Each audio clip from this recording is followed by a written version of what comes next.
Hello, listeners of the Mad Scientist Podcast. I'm your host, Chris Cogswell. Here's my co-host, Marie Mayhew. Marie. What's going on? What's the story? What's the haps? How's it going? It's going good. I have a new pet. I heard. Tell us about the pet, Marie. So I'm going to solicit our listeners' advice on naming said pet. So I was leaving the house today, and I live in California. It's very, very smoky, and the air quality is very, very bad.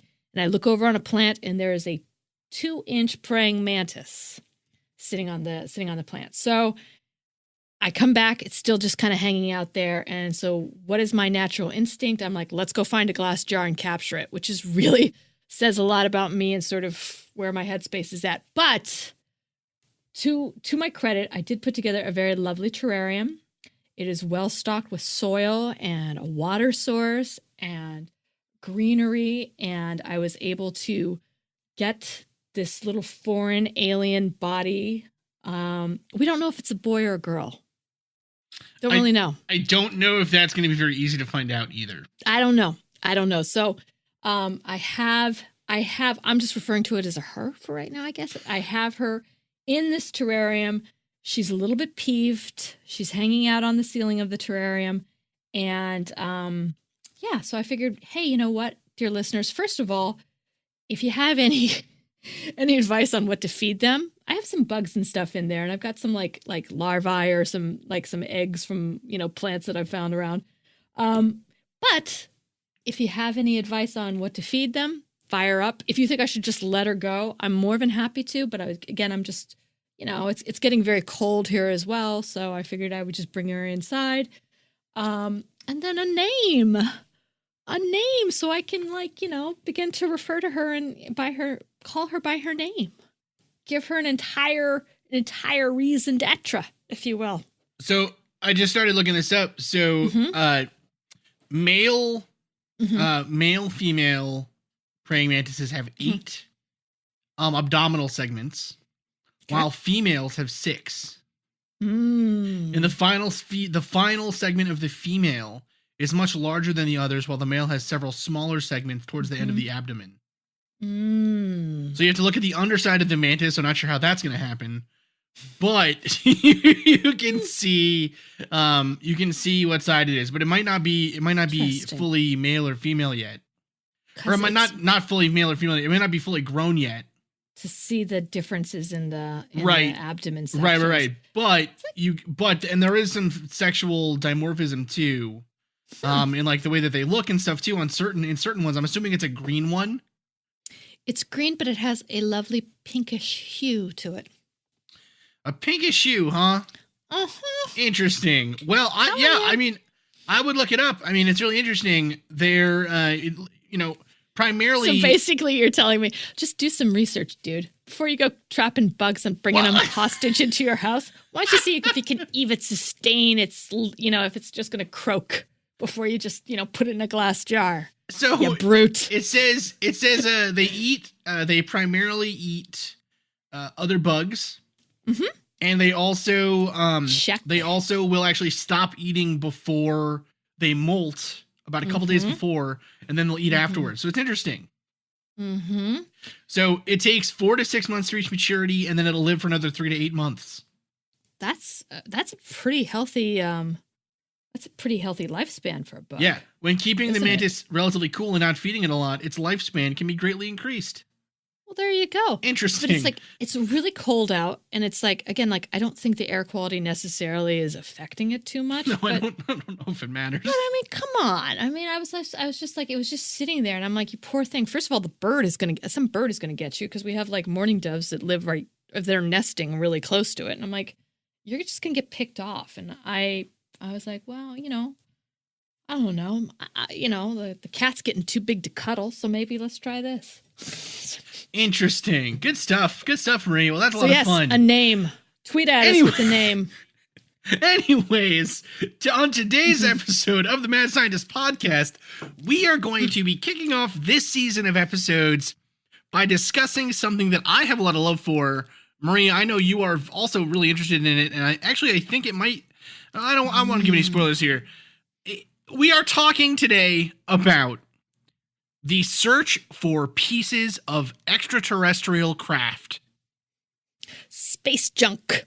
Space junk from UFOs crash landed on Earth or otherwise that supposedly some people claim to have found, but it's just not a whole lot of evidence. So we're going to dig into that this episode. So listeners, prepare yourselves. It's Project Adam and To the Stars Academy here on the Mad Scientist Podcast.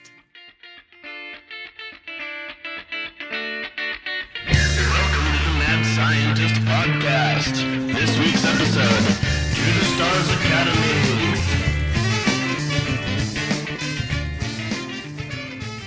First off, for the listeners that don't know, there's a group now currently existing that's called To the Stars Academy of Arts and Sciences. To the Stars! Academy of Arts and Sciences. To the Stars! Yeah, it's interesting. So, To the Stars Academy of Arts and Sciences, also known as TTSA, is essentially a UFO research group. And, it is a media conglomerate and kind of sort of UFO research group set up by Tom DeLonge of fame from Angels and Airways and probably most well known from Blink-182. Now, their group was started by Mr. DeLonge himself, Jim Semivan, and Dr. Hal Puthoff. Is that really quick? Is that how we're going to refer to him for the rest of the episode? As Mr. DeLonge? Yeah, I guess. Tom. Dope. I like Mr. DeLonge. Mr. DeLonge sounds good. It gives him a gravitas. Yeah. So Jim Semivan is this is from the To the Stars website Academy, To the Stars Academy website, which is dpo.tothestarsacademy.com. So Jim Semivan is the vice president of operations, the co-founder and vice president operations of TTS Academy. In 2007, Mr. Semivan founded the consulting firm Jim Sem 1 LLC after his retirement as a senior intelligence service member of the Central Intelligence Agency.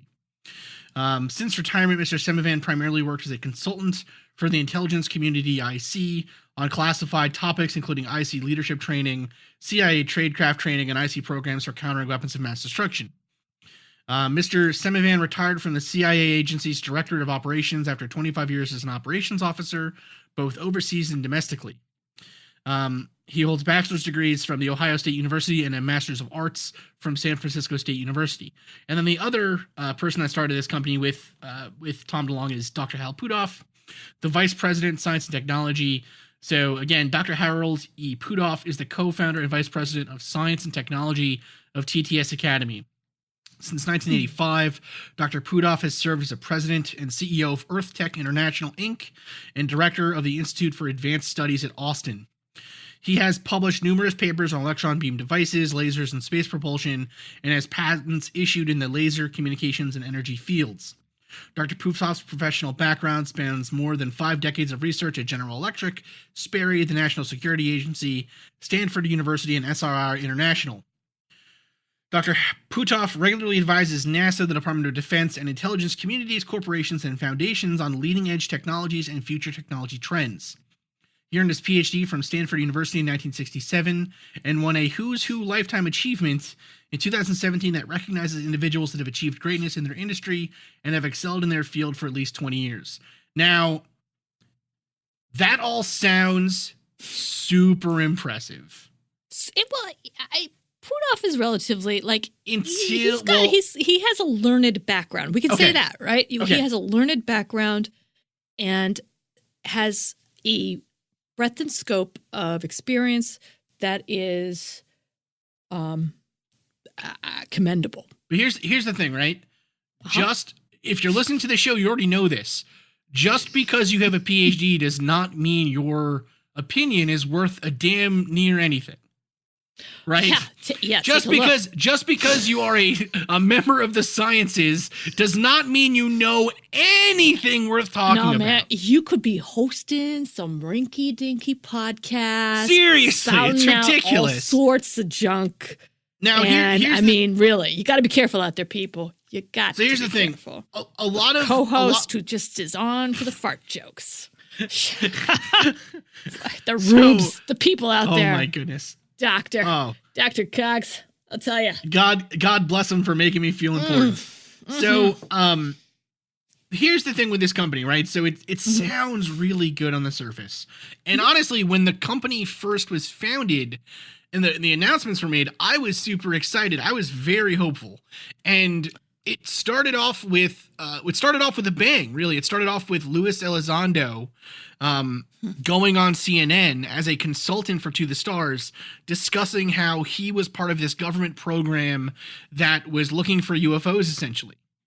Yeah, which was a big deal. The New York Times story was a huge deal. Still a tremendously huge deal. Yes. Now, here is the issue. I think a lot of the public's view on To the Stars is kind of mired, I guess, or kind of tinted, I suppose, through the lens of the kind of the lab coat fallacy. Where just because someone has a fancy title, you assume that they are capable and smart. And that's not to say these people aren't capable or smart, but when you start to dig into some of this stuff, it falls apart really quickly. Now, Jim Semivan, right? So for instance, he's probably the one whose background I have the least handle on ultimately. However, I will say, if the recent, I don't know, 25 to 30 years of politics is any indication, it doesn't take a tremendous amount to be part of the government. Don't exactly have to be cream of the crop. So, the fact that this guy was in the government for 20 years, to me, I don't know. I don't know if that's really impressive. I don't know if it doesn't seem to be all that hard.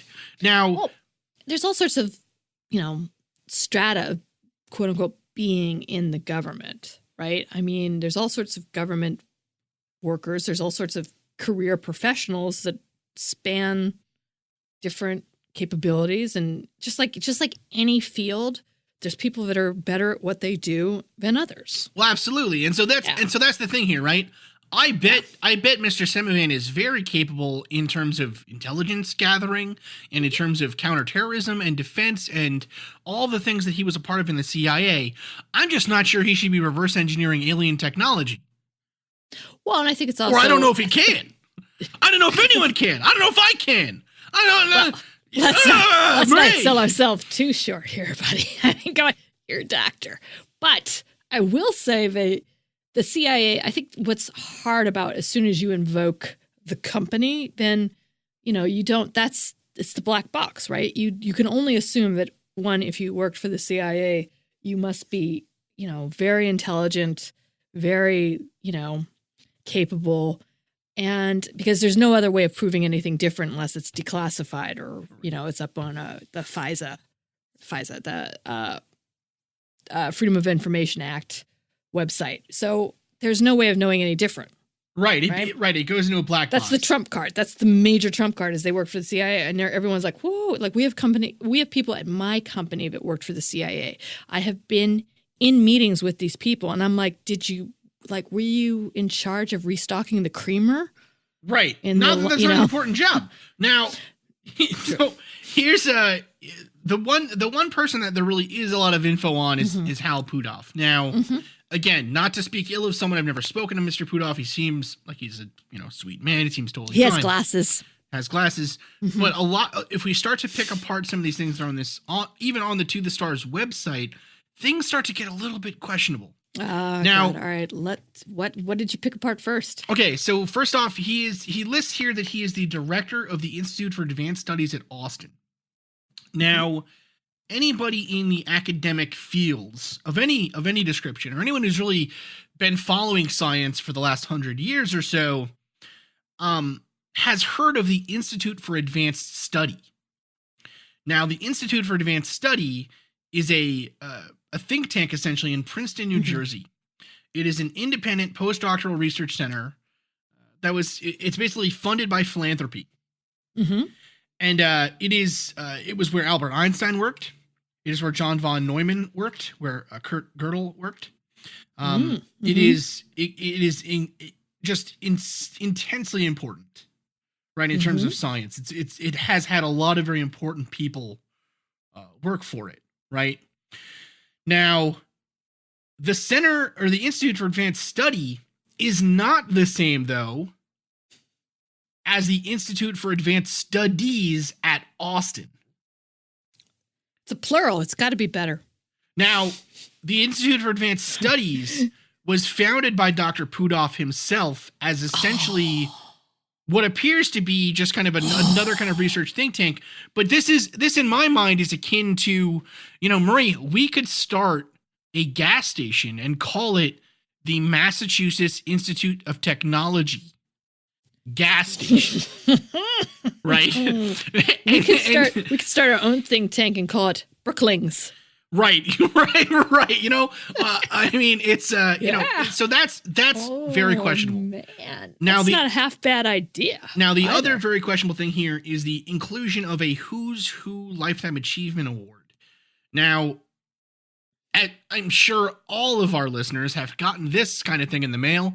If you went to college of any sort, your parents probably got a mailer that said your kid has been chosen for the Who's Who of high school students, or the Who's Who of whatever, or the Who's Who of scientists, right? Mm-hmm. It is a intensely well-known scam, and so it's very worrying that that's on his official resume.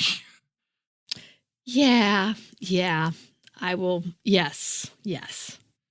What else? Right. So that's good. That's very interesting. Now, here's the thing, right? The Who's Who Lifetime Achievement is Who's Who roster of prestigious Lifetime Achievement inductees. It's I can't tell what it is. I think it's just a way to trick old people. It appears. I really don't know what it is. Right. Yeah, I think it's almost got the same antiquated notion as a printed dictionary or an encyclopedia. Yeah, it appears that it has a website, www.lifetimeachievement.com. Some very nice headshots, I guess, but it seems to be seems to essentially be a random assortment of people who were tricked. Now, the other thing that Dr. Hal Puthoff is really well known for is his work with Uri Geller. Oh, Lord. Now, Puthoff's work was essentially through Stanford University when he did serious physics work. And his work on quantum electronics is considered still, completely valid, right? It's totally legitimate work. Now, he, though, became very interested in the Church of Scientology in the 60s, became OT, so operating thetan level 7, by 71. Ouch. And why isn't that on his bio? Yeah, so during that time... What? Okay. No, I mean, absolutely, right? So during that time, he said that he was able to perform remote viewing. He said that he was able to do all these kind of interesting things. And so then with Russell Targ, worked for a CIA/GIA program at the SRI International headquarters to do what was known as Stargate, the Stargate project, part of it. Mm-hmm. And specifically what that is it is the testing through the CIA to see if Mr. Uri Geller, Ingo Swann, Pat Rice, or Joseph McMonigal had the ability to tell the future, or were they psychic or whatever, right?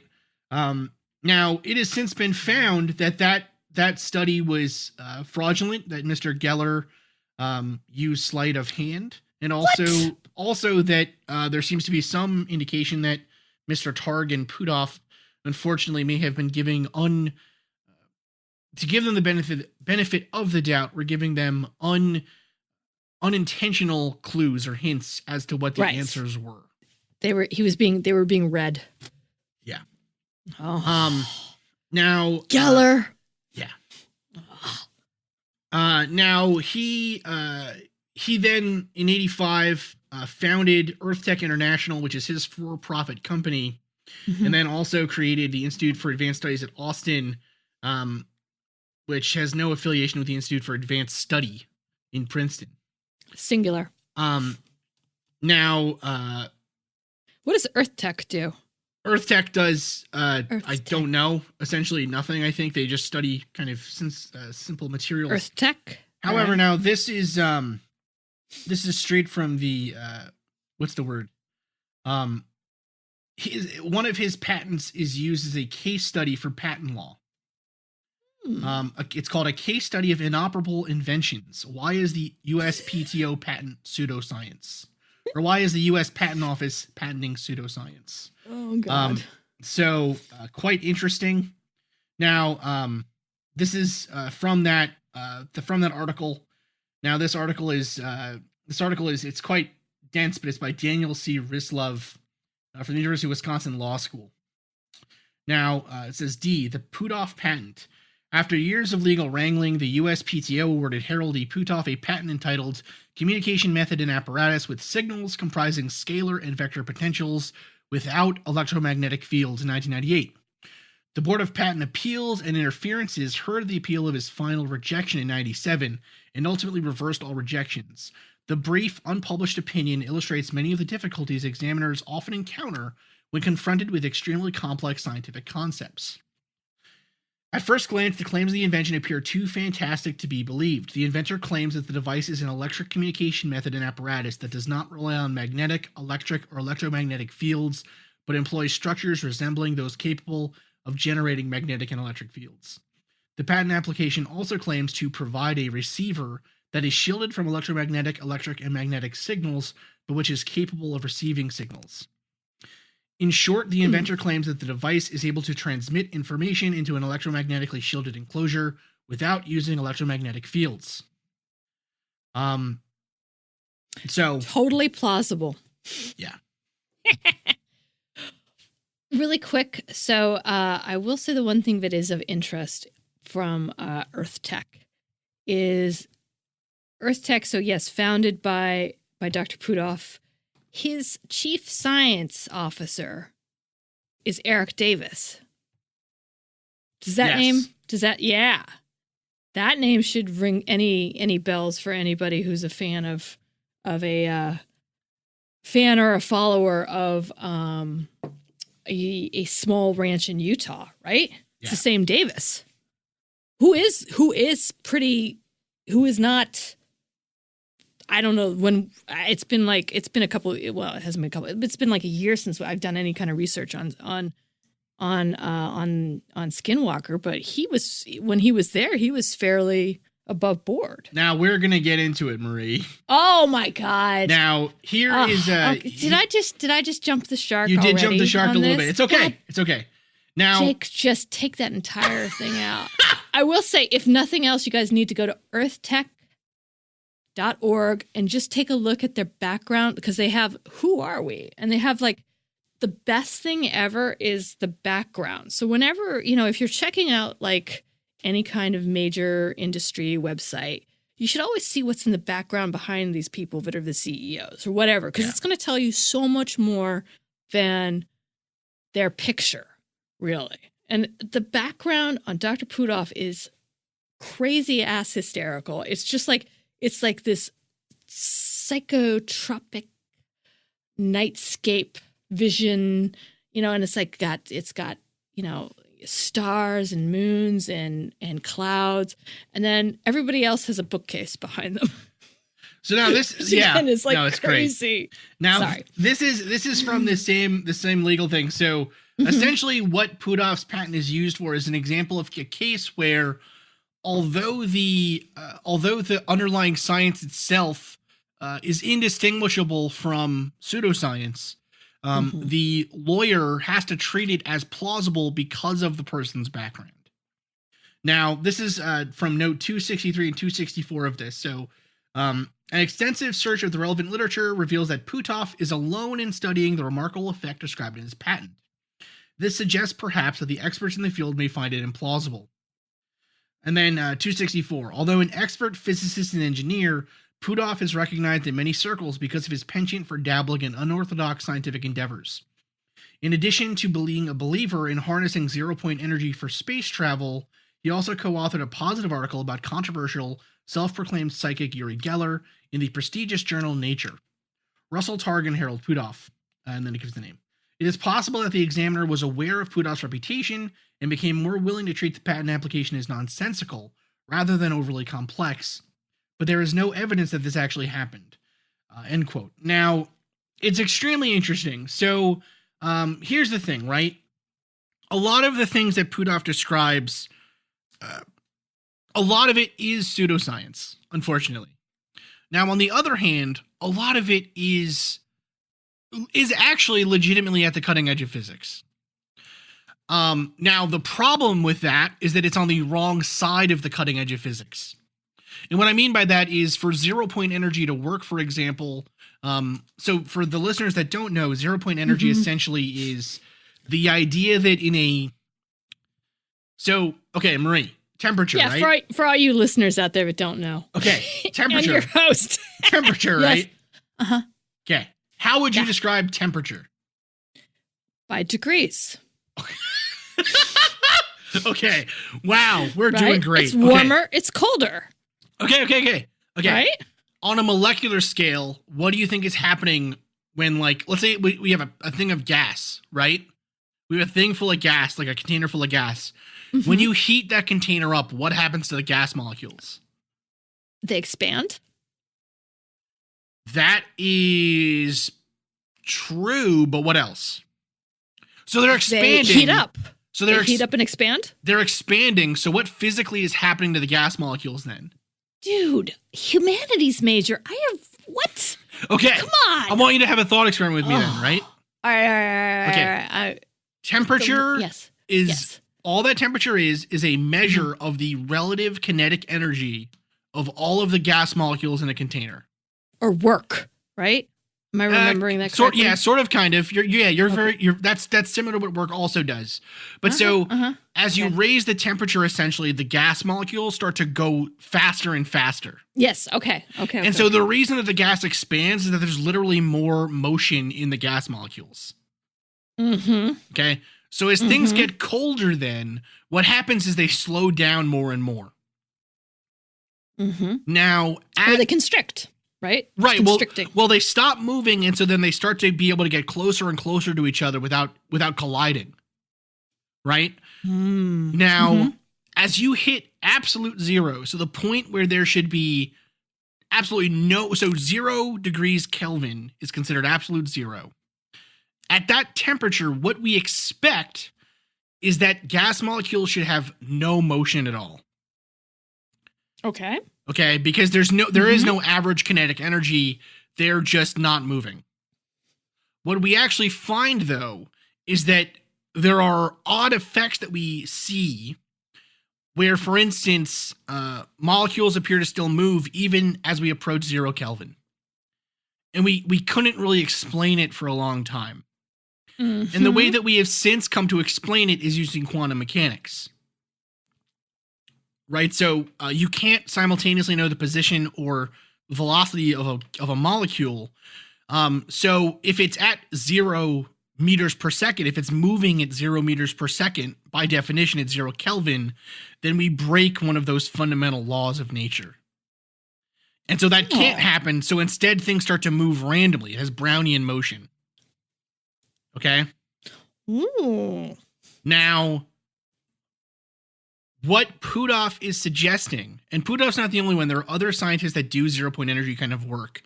What they are suggesting is that the energy for this Brownian motion, the energy that exists past, basically that they're saying that quantum mechanics is wrong. There is no explanation for that. The explanation that must exist is that there is energy being transmitted to those gas molecules from somewhere else. Like where? The 0-point field is what they call it. Yeah, even for a humanities major, I think that's stretching it. And so here's the thing, right? The 0-point field is a little bit more complicated than that. What they essentially describe is another way that you can get to 0 Kelvin in a given volume is by removing all of the gas molecules from it. So imagine you had a container that was a perfect vacuum. There was absolutely no molecule in there. Right? That's another case where weird things seem to still occur. And so their explanation essentially is there is a hitherto unknown energy source in the universe that exists at the 0 point. Now, here's the problem with that. If that is true, right? By definition, we say that at 0 Kelvin, the entropy of a system has to be 0. Because the temperature is 0. There's no motion. There's nothing to borrow from to get you there. There's nothing. Yeah. There's nothing. Right. So there's no entropy at that point. Right. But if there's one thing we should know about entropy, it is that the entropy of a system always has to be, of the universe rather, always is increasing. Right. If that's the second law of thermodynamics. If entropy is going down in a process, you are breaking the second law of thermodynamics, and you essentially have a perpetual motion machine. Oh. Because you're efficient. How Puthoff discovered a perpetual motion machine? Well, you're saying? What he and his co-authors and other people are positing Groupies. is essentially a perpetual motion machine. Because there is no efficiency. You could essentially keep pulling energy from the 0 point without any energy going into it. So there's no trade-off. The energy isn't moving. It's coming from an unseen reservoir randomly. Because by definition, at 0 degrees Kelvin, there is no energy to pull from your container, right? So even as a layman's term, so somebody who again, humanities major, you can't. You have to have something that you are taking or borrowing from. Absolutely, and that is right. That's right. That's fundamental to thermodynamics. But the thing is it's like, and again, writ large, you don't get to say like any argument can't be changed because you can all of a sudden pluck a magic card from something that doesn't exist. Yeah. Right? I mean, because if you can do that, then all bets are off. Absolutely. Which is basically what that is. Yeah. So that is actually 100% what it is, right? So this is from an article by Massimo Pigliucci. It's called "Nonsense on Stilts: How to Tell Science from Bunk." First of all, let's give it up for Massimo. Pretty awesome name. Pigliucci. Right? Is it a doctor? Dr. Massimo? Dr. Pigliucci? Dr. Massimo Pigliucci. He says, quote, Harold Puthoff is the director of Austin's Institute for Advanced Studies, but is also a well-known parapsychologist and conducts research on so-called zero-point energy, the idea that one can extract energy from empty space. A proposition, I should add, that violates basic principles of thermodynamics and that is considered pseudoscience by credentialed physicists. And that is true, in fact. This is true. So Maximo, we agree with you. So here's the thing. Those are the people, that is the person that is in charge of their science. Okay. To the stars. And here's the thing too.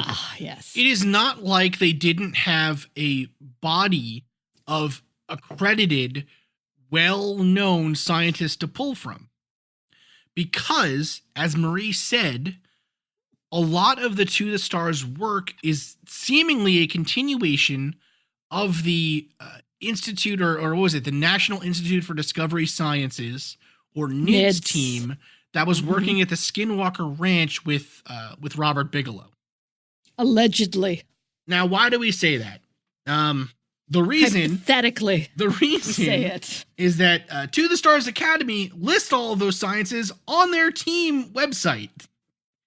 So, for instance, we have here Dr. Paul Rapp, Dr. Norm Kahn, Dr. Colm Kelleher, who actually wrote the book Hunt for the Skinwalker, Dr. Adele Gilpin, and then they lost a scientist recently for some unknown reason.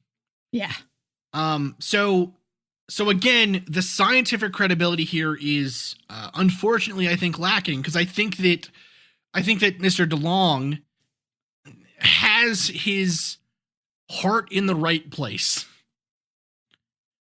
Let's say that much.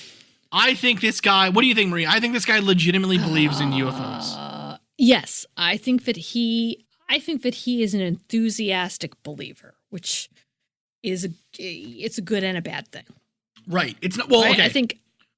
I think it just that. Like, I'm not even going to start to talk about any opinion that I may have on his musical talent or his music in the past or Blink-182, because we've seen how discussing music on this podcast is worse than discussing politics. We cannot get back into it. It is more touchy than politics.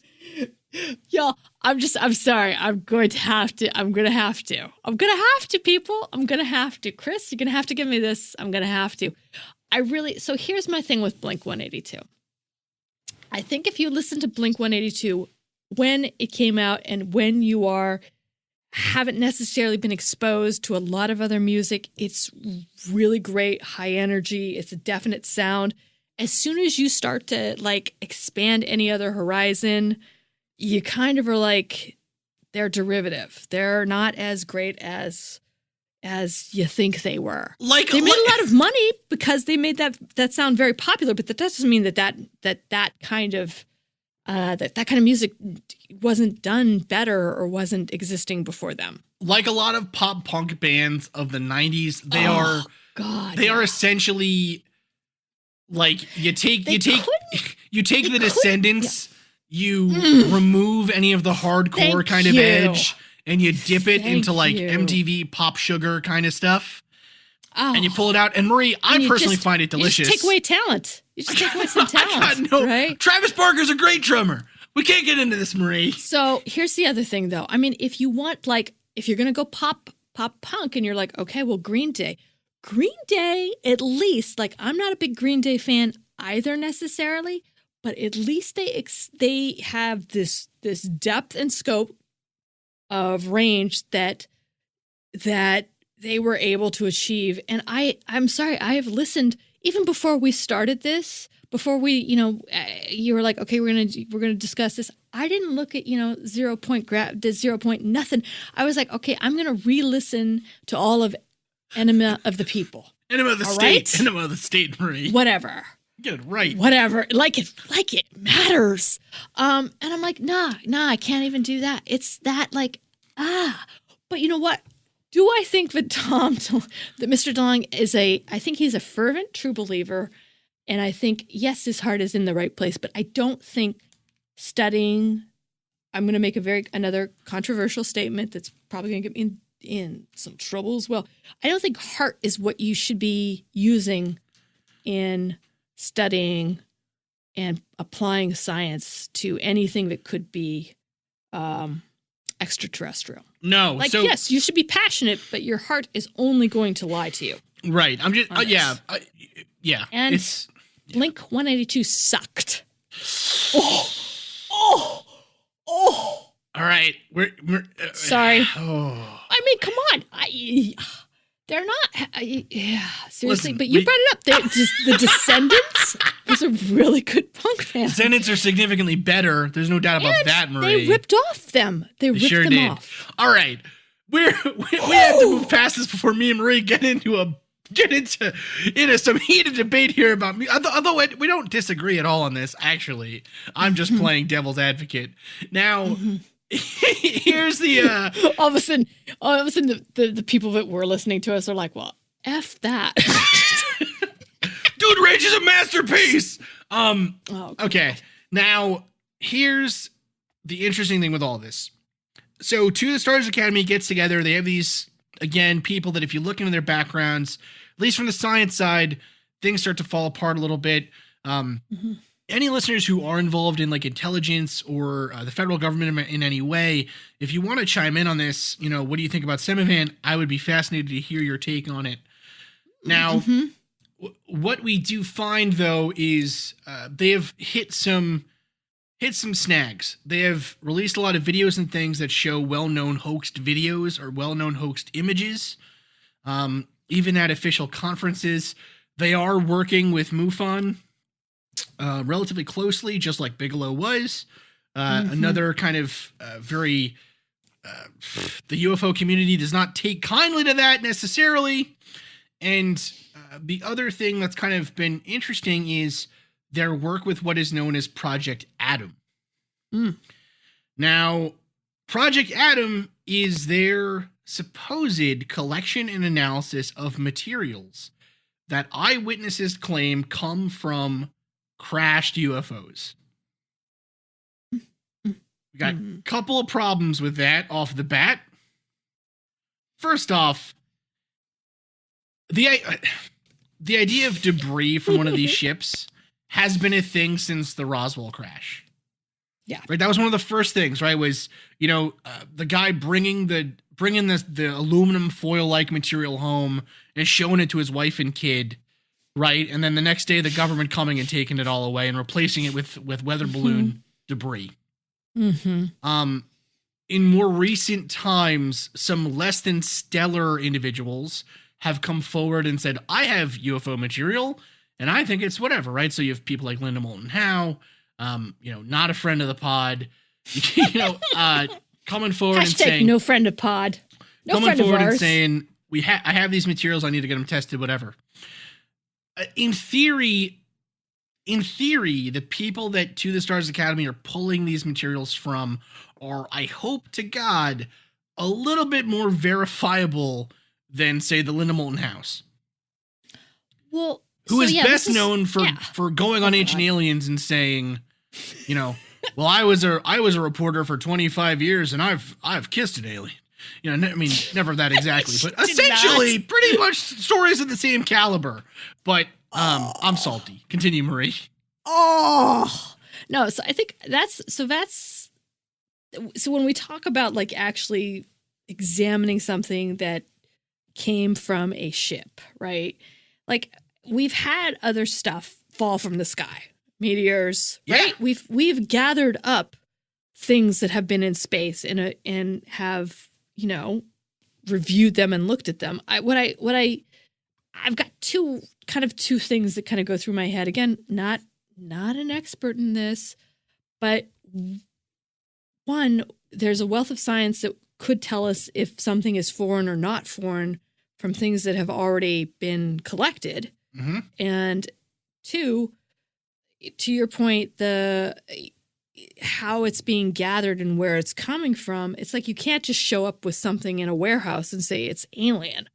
Like you have to have an entire timeline of like, this is where, like you can't even say like, you'd have to see it come from a ship, right? You'd have to see it come from something, hit the ground. And even then it's sort of like it's suspect because you don't know if what was flying was truly alien. Do you see what I mean? There's so many places to poke a hole in something like this. And by the way, Fugazi is a really good group. They're an amazing band. They ripped off Fugazi. All right. I'm stepping back. So, NoFX? Do you remember NoFX? Of course. Bad Religion? Okay, not so much Bad Religion, but somewhat. No, they were a lot less serious than Bad Religion. They were a lot less serious, but they were seriously ripping on Fugazi. No, they absolutely were. I mean, it's rough. All right. I'm sorry. No, it's fine. I'm putting it down. Just killing my teenage lifestyle, Marie. Now, as well I should if it was built up on that. It wasn't. Oh, Good God. Lord, I gotta make you a mixtape. Now, the big thing with these materials, so actually, full disclosure, I wrote an article for Open Minds TV, which is run by a friend of the pod, Alejandro Rojas, talking about that exact scenario, basically, Marie. So, which one? Fugazi? Actually the chain of command for chain of custody for something like this? The idea of does the chain of command matter, right? Mm-hmm. Oh, God, yeah. Essentially, no. See, so that's the thing. I don't necessarily think it really does. Really? There are a couple of questions we have to pick apart. So, if we think that we have a material from an alien ship, I would posit that there are three essentially smaller questions embedded in that larger one. Okay. That you have to answer in order to prove that it really came from space, and not only from space, but from an alien civilization, right? So the first one is it composed of Earth-like materials or not? So is it from Earth or is it from space? The Right. second one would be, does it appear to have been engineered or not? Right? That kind of gets to the root of the question of, is it intelligently designed or not to turn you? And then the third question is, does it have properties, or is it engineered in a way that is not possible on Earth or unknown of currently to Earth? Or so rare, let's put it that way too, so rare that, you know, a farmer who brings this thing in to the Stars Academy, you know, group, how did this guy get, how did this guy get a piece of material that had to be shaky? That's shaky logic. Well, though. it's very shaky. Assumptive. Well, here's the thing, right? If all three of those things are confirmed true, I think you have enough to say this is. I think that's enough to say that this is potentially from an alien ship, regardless of the chain of command. So what if I think it's chain of custody too. I think chain of custody. Sorry, that chain wrong, of custody. yeah. Chain of custody. Yeah. But I think so. Let's pretend you were looking at a meteorite. Okay, a meteorite came down. Would you be able, and it's been here, or what it lands? How could you identify that was from space or not from space? So or it was of Earth or not of Earth? So you would actually look at first off, you would look at the isotopes of the material itself, right? There are isotopes that are not possible to form on Earth, or that are present in such low abundance that they are unlikely to have come from Earth, just because of the way that our own kind of radioactive history has occurred. Right. Right. And would they be a metal? Like, I mean, again, like And something that came. so all elements can have isotopes. It would likely be things like, say, let's say carbon, right? We might find that a meteorite has a carbon sample in it that is older than the Earth itself. That would hint that it didn't come from Earth, right? Right. It might have other elements with half-lives that are so intense that we can back out how long ago it must have come from, and again say, well, it didn't come from Earth. It didn't even come from this part of the universe, right? It must have come from some other part where a star exploded, millions of billions of years before the Earth formed or something, right? So, those questions are actually very well studied by the material science community, because meteorites are actually a very strong source of rare or non-rare earth magnets and other materials, other components. There are not only isotopes that don't necessarily exist on Earth found in meteorites, there are also crystallographic phases. And what that literally means is, so you know how aluminum oxide or silicon dioxide can either be just silicon, right? Like a silicon disc. It can form into quartz. It can form into a ruby or other minerals or things like that.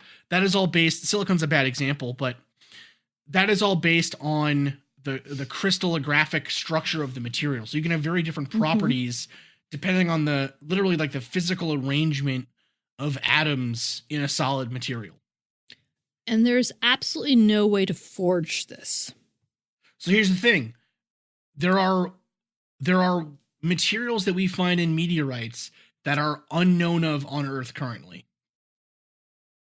That to forge them would require things like, say, super fast annealing, or vapor layer atomic deposition, or all kinds of other very complicated synthetic means. Right? It's not its own test. It's not a smoking gun by any means, right?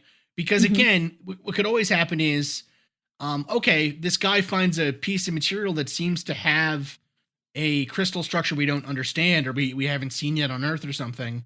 Could just be a meteorite, right? Right. It could be a ship that the government is flying. It could be refuse from a local, you know what I mean? Like, it could be anything, right? Right. Yeah. That on its own is not necessarily enough. It could be that he's sitting on top of as unlikely as it is, it could be that, she or he or whoever is sitting on top of a natural source of this crystal that we have yet to discover, just because it's so, previously unknown to science. However, what are for a person who says, I saw a UFO drop this, or I saw a UFO crash and this came from it, or whatever, to have them then bring a material in that has an unknown crystal phase, I think that's pretty significant, regardless of the source of it. Well, yeah, I mean, it may be an unfair or not provable or lesser comparison, but I look at kind of like art forgery, like old master art forgery. In some ways, like somebody, again, like somebody brings in something that can be tested, X amount of ways till next Sunday, and it holds water, and somehow it ends up being a forgery. And again, it is maybe a pale comparison, but I think it's one nonetheless. Like, you are building in some assumptions. Like, you're saying, well, somebody who brings this in, who says this, only adds to the credence of the legitimacy of it. But that's not necessarily the case if that person is like rounding that into the equation of what they're trying to sell. Right. So what I'm saying is, let's take, for example, a polymer, right? Mm-hmm. If we were to find a piece of a material from a UFO, I think the most likely, I think you'd agree with me, I think the most likely place that we would expect. I don't know if this Blink 182 thing has me a bit rattled, man. I'm not going to lie to you. I'm sorry, keep going. A polymer. We're on polymers. I think the most likely piece of, you can think, the piece of the material that is the most exposed to the surface of the Earth is the outer casing, correct? Yeah. So if that thing is traveling through space, it probably has shielding from heat, from radiation. It probably has different coatings and things. Like, it could have all kinds of different interesting materials on the outer surface of the ship itself.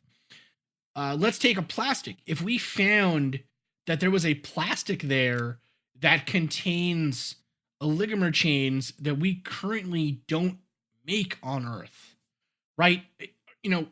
That, I think, takes a level of forgery that would be very intense. Or we just have to test that way. That's like the thing. It doesn't have to do it. It just has to test it. Right. Well, that's the outcome has to say it is such. Not that it has to be such. The outcome has to say it's such. Absolutely. But I guess what I'm saying is, just like with the art forgery, right? Yeah. Someone who's skilled enough to forge a master artist's painting should probably just be making paintings on their own.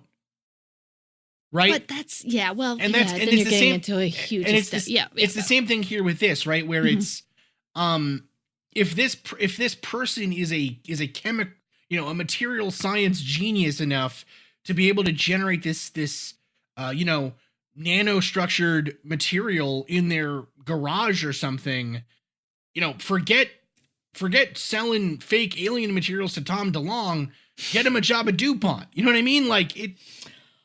Well, yes, I'm with you. And maybe the art forgery thing was not as, I know that that's a huge stretch, but I'm just saying, like, what fools a lot of people in that field, I think, is that it doesn't have to be that thing as long as the results say it's that thing. Well, so you're just looking straight at the results, but you're saying there's a lot of ways to get to those results that aren't exactly, that just are exploiting weaknesses within the actual test itself. Yeah. So what I'm kind of saying too is, I guess, because I do agree with you, right? Mm-hmm. That art forgery would likely trick. Like, if you showed me a painting, one of which was a forgery and one of which was the real thing, I bet I could not pick the different, you know what I mean? Like, I bet I wouldn't pick the right one. Not better than chance, right? I bet I would not be able to tell the difference. And I bet that a member of the general public, if they were presented with test data from a real unknown material and a fake one, right? Or, you know what I mean? Like, let me say it this way. The general public doesn't know what to look for in a scientific test of a material to tell the difference between a good test that really does show that there's something interesting here versus a fake one. And that's kind of what the article I wrote goes into a bit is, okay, this is the testing that I think a scientific board would do to get to that point. Because your point is completely valid, right? A lot of the public already, it doesn't matter to them whether or not these materials show up to actually be, anything interesting, right? These could all end up being, normal dirt, normal glass, normal metal, right? They could just be regular old samples, right? I mean, but to the public that doesn't matter because they have a couple of scientific-y sounding people running what sounds like good tests, even though they're 50 years too late on being cutting edge tests. I've kind of taken to likening. So the tests that To the Stars have suggested that they will do include standard microscopy with just a normal microscope, X-ray fluorescence for elemental analysis, and or other elemental analysis techniques, and then isotope analysis. That is enough potentially to tell them if the material is from space or not. But that is not enough to even get them close to answering that ultimate question of, say, is it really an engineered material from a spaceship or something? Right? Interesting. Okay. So I think, to use your analogy again, Marie, it would be like they are doing the bare minimum to make it look like a masterpiece, right? They're kind of getting it right, but the brush strokes are all wrong, or the type of paint they're using is wrong, or the canvas material or whatever, right? The things that the public doesn't know to look for, but a scientist does, those are the things that are really starting to fall apart here. So it's a really interesting story, and we haven't even gotten into what I think is the most interesting part of it, Marie. Oh my God. The fact that Blink-182 gave us bands like, what's the one that I absolutely hate? Fall Out Boy. No, because they did. That is a direct correlative effect, my friend. They did, and that is a big X against them in my book. It's funny, actually. Yeah, Katie as well should be. Katie made a playlist called Semi-Ironic. And it was all supposed to be like songs that like you cringe listening to now as an adult. Songs that like, frankly, Katie and I cringed listening to when we were kids. But like, yeah, it's got like Fall Out Boy and like My Chemical Romance and Blink-182 and whatever. Good Charlotte. Oh no, we didn't sink that low. But it has. I was listening to it and she played. It had Jimmy Eat World on there. Oh, and I was like, Katie, that is bad. I was like, that is a personal attack on me, and Jimmy I will not stand World, for it. I would exclude from that. Jimmy Eat World is great. Jimmy Eat World is actually a much better band. Oh my goodness. Okay. Okay. So now tell me what was the part that we haven't even got to before I keep trying to let it go, man. I am trying. Dear listeners, I am trying. It's so hard. So what's the part that they, what have we on? Because we haven't even touched on like what do they have in some warehouse out there if it's being guarded by. I think carrying Uzis and stuff like that. The most fascinating thing, the finances. Oh dear God. Well, yeah. Forget about you want to talk about falsifying stuff. No, I mean it's not like they're faking stuff. And if you have listened to we did an entire thing on their finances when they put forward, or there was an article that came out. We're actually going to release that as a second to this episode this week. Excellent. Because that kind of gets into it. And again, I think what's hard is they're very ambitious, and what they're trying to do is very ambitious, but it's also really like their finances are a little shaky with this type of thing. So the thing is that, again, as we keep hinting to, they appear to be with Mr. DeLong at the head of this kind of group. He appears to be funding it almost entirely by himself. Yeah. Which absolutely. Yeah. Which is which kind of sucks in my view, just because I think, again, it is someone falling for that lab coat kind of fallacy, right? They think that just because someone is a PhD doesn't mean you should give them $300 million to investigate UFOs. No, so, and I think again, like wherever they found this and sorry, 300,000, not 300 million. 300. Still, shouldn't give them 300,000. Should give them 300. No, and I think again, if you talk about outside influences from other organizations or other individuals that have been predominantly talked about within this field, I see it as like it's almost predatory. Like I don't think that Bigelow Aerospace is, or any of the corporations associated with that, are running are going to play nice in any sandbox. So there's nothing coming from anywhere else that's, I don't want to say, I don't like accredited, but or any place that would have this information that's going to just turn something like this over. Well, that's like, and that's yeah. I don't know science, but I think I could prove that pretty succinctly. Well, the thing that really I think is fascinating with a lot of this is that's one question no one is asking, because everyone assumes that it is so out of the realm of possibility that, right? Like, serious people are not at home right now wondering, oh my God, what if To the Stars Academy reverse engineers time-space continuum bending technology and, Tom DeLonge goes back in time and shoots Hitler, right? Like, no one is seriously, no one is seriously. That's on Fox. Oh, that's great. That's going to be, that's like Netflix. We can get Netflix to buy in on that super easy. Marie, if it was on Fox, they would not be going after Hitler. Ladies and gentlemen, just remember, this was the podcast that I defamed Blink-182. Now, the problem with a lot of this is, okay, it's ridiculous. It probably won't happen whenever. What if they did? What if Tom DeLonge and his band of misfits gets a hold of a piece of alien material? I am of the opinion that UFOs, not all UFO sightings are hoaxes. I think some of them are potentially genuine. And if that's the case, there is a slim possibility that a UFO ship might crash land someplace and someone gets a piece of it before the government shows up. Well, it's not going to be. To answer your question, what would happen? He won't have it for very long.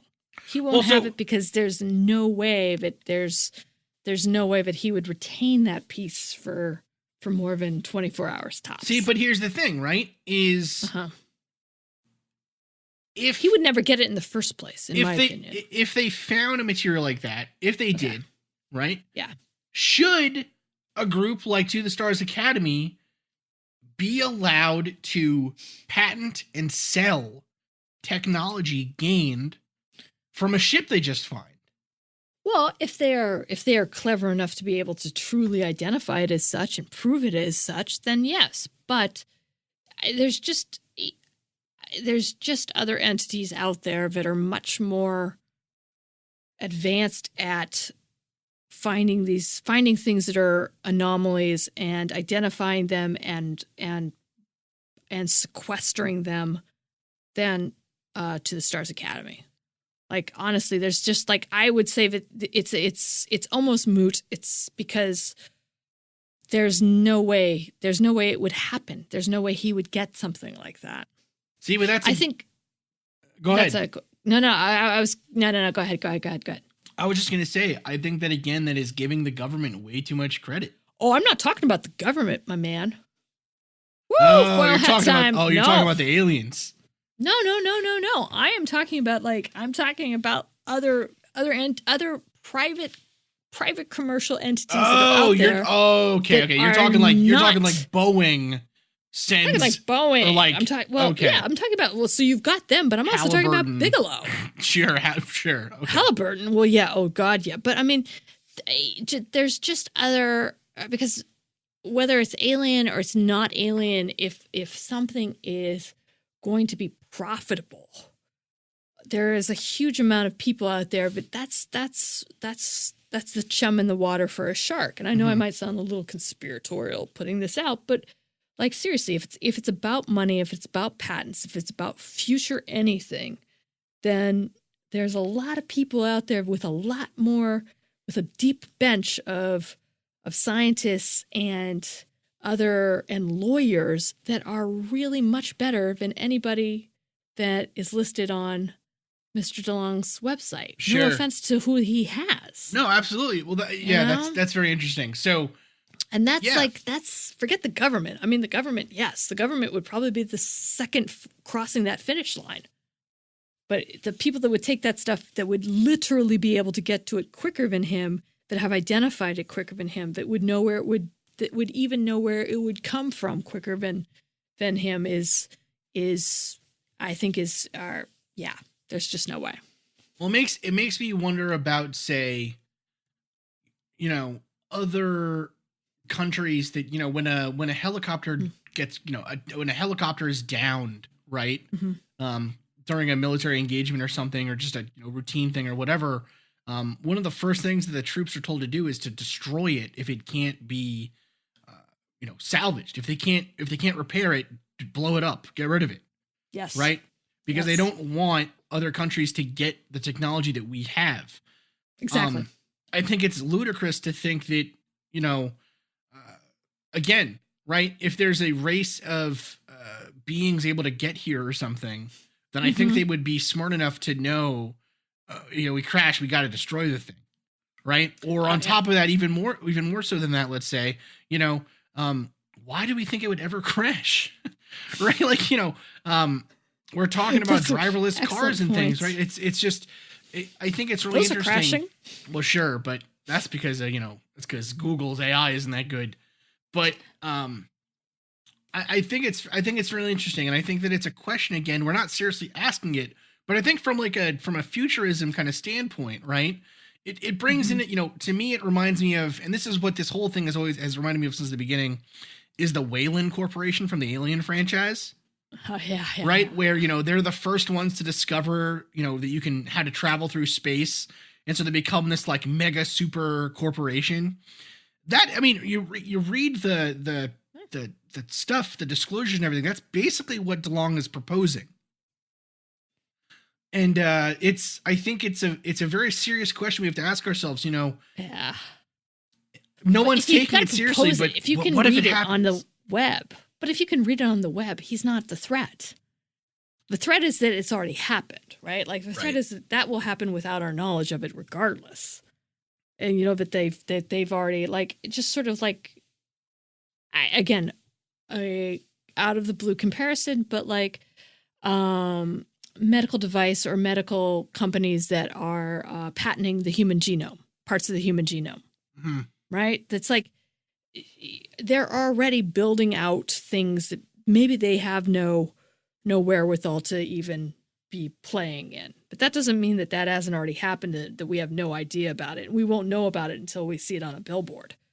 But it's sort of like, I do think that the Weyland Corporation analogy is apt. And I think that, I don't know, again, like I feel like with To the Stars Academy, there's much more hope and much more. I mean, maybe this is it. Maybe the mistrust I have is because it is such or not mistrust, but condescension is a really heavy word. But maybe it's just sort of like this, sort of like, oh, they don't stand this is why this is doomed for failures, because they are so transparent, or they are so like, hey, we really want to do this, and we think that this is important and valid, and we're one of the first commercial enterprises to actually say it as such. Right? And I think part of the thing that they're fighting against, part of the headwind they're fighting against, is Bigelow did such a bad job of it, right? When even the depends on what his objective was. Sure. But you know what I'm saying? Like when even the UFO community is like turning away your money, that's bad. You did bad. With DeLong, I think the challenge or the headwind that he's facing is again, I personally think he has made some missteps in the recruitment of his people. But also I think too, on top of that, it's again, just like you're saying, right? If there's a reason that Microsoft or these other tremendously huge companies that have really discovered world-changing technology, there's a reason you didn't hear about them until they had something to sell. Right? Like Microsoft, wasn't spending most of its money on ad campaigns and things before it had a working PC. True. And it's the same, and it's the same thing with any other big company, right? I mean, you don't hear about them until they have something worth investing in. With To the Stars Academy, it's been almost the complete opposite. They're asking for people to fund them or to invest or to become involved or whatever so that they can make documentaries about them trying to find something worth selling. It's almost an ingenious media turn on its head, right? It's almost genius in that regard, but it is not, I don't think, a serious scientific endeavor. I don't think anyone can make that claim anymore. It is essentially, I think, a media empire, and I hope we at least get some good documentaries out of it, but who knows? Well, I do think, to your point, if it's about entertainment and about furthering a media empire, then he is pretty smart. Like, it could just be a whole end game, and he's like, I'm gonna, use this entire UFO thing to sell more, yada yada. But I don't, to your point, he seems much more earnest and much more invested than that. Which to me, it's like, it's almost even worse, because it's like, it's probably then it's just someone with a lot of money being taken advantage of. Yes. And it it's sucks. like, it does. And it's like, you don't have to put down a lot of money to be doing this type of stuff. I mean, again, like, you could probably start with a lot more of an earnest effort, but if you listen to certain people, or if you're led down the garden path on something like that, I could see how that would happen. No, MUFON's yearly budget is essentially money for sweatpants and buckets of chicken. That's it. You know what I mean? That's operating expenses covered right there. So, not that that's cheap. Not that that's cheap, my friend. And Confederate flags. That's it. All right, dear listeners. Thank you for listening to the Mad Scientist podcast. I'm your host, Chris Cogswell, here with my co-host, Marie Mayhew. And Panic at the Disco. They're okay, but they kind of suck too. But that's, this is what you got coming out of this stuff, people. Panic at the Disco, I hated. And then I heard they had a cover of Tonight Tonight by the Smashing Pumpkins. Smashing Pumpkins, my all-time favorite band. I was super excited, so I listened to it. It was okay, but man, it's not Smashing Pumpkins. It is embarrassing to listen to Panic at the Disco as an adult. So, yeah. And I think if we have one takeaway, if we have one thing that we as a community can come together on, Blink 182 really is not that good. No. You want better punk? Listen to The Descendants. Listen to Fugazi. Listen to Choking Victims. Listen to NoFX. Listen to I want to say, God. Oh God. I know. I'm just Leftover Crack. Listen, so many good bands. All right, dear listeners, thank you so much for listening to the show. I'm your host, Chris Cogswell. We'll be back next week with another episode, this time on Tahoe Tessie, a lake monster in Lake Tahoe, not named after the Astonishing Legends head researcher, but yes, maybe it is. We can start that rumor. Maybe that's you know what? That's what I'm going with. That's my story, and I'm sticking to it. Looking forward to it. All right, dear listeners. Hope you had a wonderful Halloween. Thank you so much for listening. We'll be back next time. Night. Thank you again, dear listeners, for listening to the Mad Scientist podcast. I have been your host, Chris Cogswell, joined by my co-host, Marie Mayhew. If you'd like to contact the show, please send us an email at themadscientistpodcast@gmail.com. That's all one word. You can also follow us on Twitter at Mad Scientist Pod or at Team Giant Squid for Marie. And of course, you can see us on Facebook, on Instagram, and all over the internet as the Mad Scientist Podcast. And again, our logo is the one with the pumpkin head, so it's easy to see. Mm-hmm. If you've enjoyed the show tonight, please consider supporting us on Patreon, where the money that you give to us will help us to promote this show further, to make it better, and just to spend more time making it. Because we love doing that. We do love doing that. Our logo was designed by Carrie Shaheen. Our web design is done by Desdemona Howard. Woohoo! And our sound design is done by Jake Cardinal. Thanks again for listening. Thank you. This has been a Damn It Chippy production.